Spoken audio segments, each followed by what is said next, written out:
भक्तजनों, नाभाजी महाराज वर्णन करते हैं कि सारंग राग के सर्वश्रेष्ठ गायक श्री गंगवाल जी थे।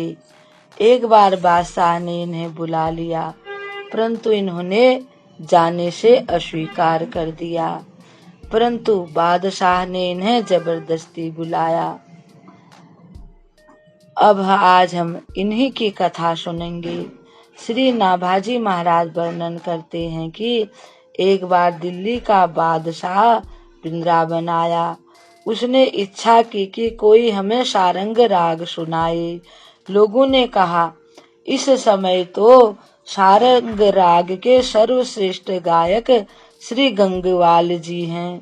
बादशाह की आज्ञा से सिपाही लोग इनको बुलाने के लिए इनके घर पर पहुंच गए, परंतु इन्होंने आने से मना कर दिया। इन्होंने कहा, हम तो अपने भगवान के लिए ही गाते हैं और हम नहीं आ सकते। जब इन्होंने अस्वीकार कर दिया, इन्हें जाने से मना कर दिया, तब वे जबरदस्ती इनको पकड़ करके ले गए।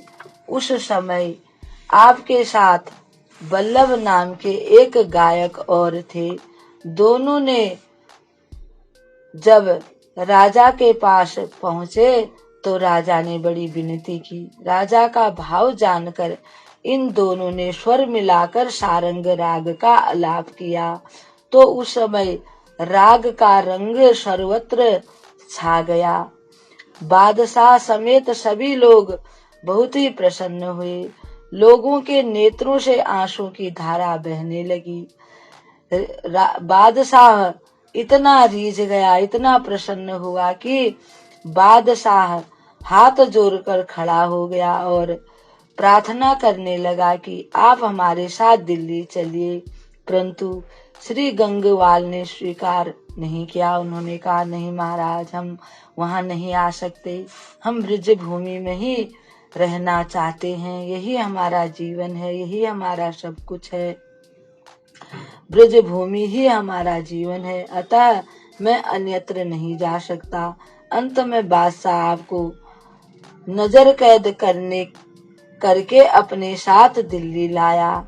वहां आने पर भक्तवर श्री हरिदास जी तुंवर ने आपको छुड़वा दिया।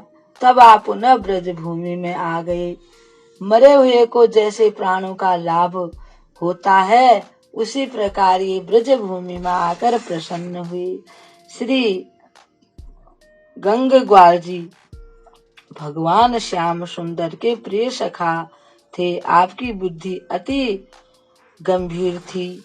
आपने पुराण एवं धर्म ग्रंथों से ढूंढ कर श्री राधिका जी की सखियों के नाम, ग्वाल बालों के नाम, गायों के नाम एवं ब्रज के ग्वालों के नाम भली भांति अलग अलग वर्णन किए।